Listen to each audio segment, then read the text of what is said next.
rut when it comes to dinner time and they just don't know what to make. I'm Chef Des, corporate chef of bcegg.com, and bcegg.com is here to help. And one of the recipes on their website I'm going to demonstrate for you today is khachapuri. Khachapuri, however you say it. It's a egg and cheese filled bread originated from the Republic of Georgia. That's a little tiny country just south of Russia and about northeast of Turkey. But let me show you how it's done. We're going to make the dough first, and remember the full recipe and all the measurements, in case I forget to tell you, are at bcegg.com. You got it, so check it out. Let's go with the dough first. So in my stand mixer, I have the flour. Okay, we're just using regular all-purpose flour. Okay, we're going to make the dough. To that, 1/4 teaspoon of yeast, not very much, a couple teaspoons of salt, and we're just going to stir that together, and then add the water all the way in, all at once. Get our dough hook, and we're just going to mix that together until it's fully combined. And you'll see when that happens, because it'll come off the side of the bowl, so you don't need to touch it at all. We're almost there.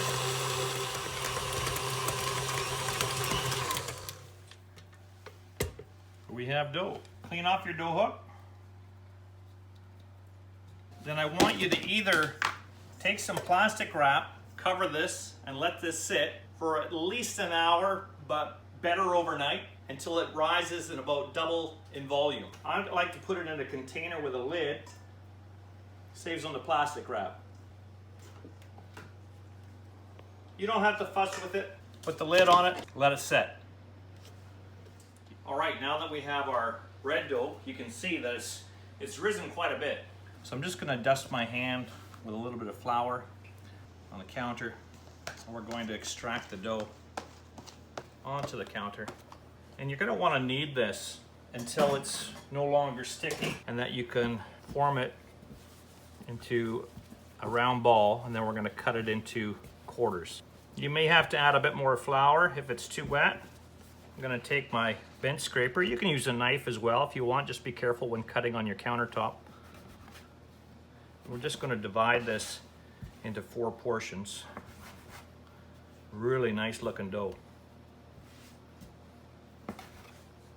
And we're gonna wanna take these portions and we're gonna flatten them out into about 8-inch rounds, okay?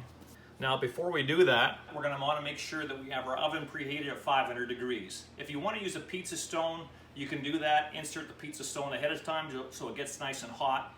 And then if you're using a pizza stone, we will roll these out on parchment paper on a pizza peel so you can slide it onto the stone. Alternatively, you can use a baking sheet, and that's what we're gonna use today. Coat that baking sheet with some flour.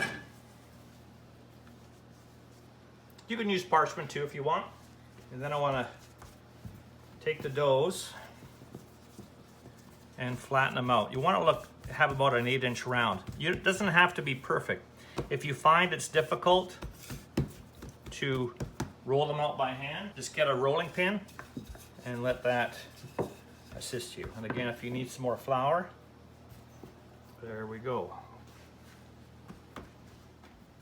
Now, if you have smaller baking sheets, you may have to break it out 2 and 2 on each one to make sure your oven's on convection. The next thing we want to do, as they're in the oven, we're going to take a little bit of balsamic vinegar, pour it in a pan, 1/2 cup. You want to simmer that over medium heat until it gets nice and syrupy, about 7 to 10 minutes. Then just bang off the heat, and as it sits there in the warm pan, it's still going to reduce a bit more. And that's something we're going to drizzle over the top at the very end. To prepare our doughs, we're going to do about a tablespoon of olive oil on each dough, a little bit of garlic. And you want to try and leave with your fillings about 1/2 inch to 1 inch border around the edges. And then you want to do some fresh spinach. This will cook down, don't worry. Prosciutto. This is about 3 slices total. Remember, they're really thin. We're just going to distribute that over the spinach. Now, the recipe calls for a 1/2 cup caramelized onions. If you don't know how to make caramelized onions, it's really easy. Thinly slice your onions, put it in a pan, low heat. Don't go too high because you'll burn them. Low heat, a little bit of salt to get the juices flowing in the onions, And it's going to take about a half hour, 35 minutes, low heat, stirring them occasionally. Stir them about every 5 minutes. And you'll see they will just slowly caramelize and bring out the natural sugars of the onions. I'm going to cheat on mine. I have some red onion marmalade that I made just the other day, so I'm going to use this on mine. We'll distribute all the red onions. Then some brie cheese. Distribute the brie, all cubed up. Again, all the measurements are on bcegg.com. A little bit of salt, a little bit of pepper. Now you're going to want to pinch up the sides, the opposite sides like this, to make a boat, okay? What I like to do is just take this, all the sides, and bring it over like so. Just manipulate it a little bit so it basically resembles a boat. Let's do the other ones. Now what you're going to want to do is try and create a little well where we're going to pour the egg. And you want them to look rustic. Don't fuss with them too much, all right?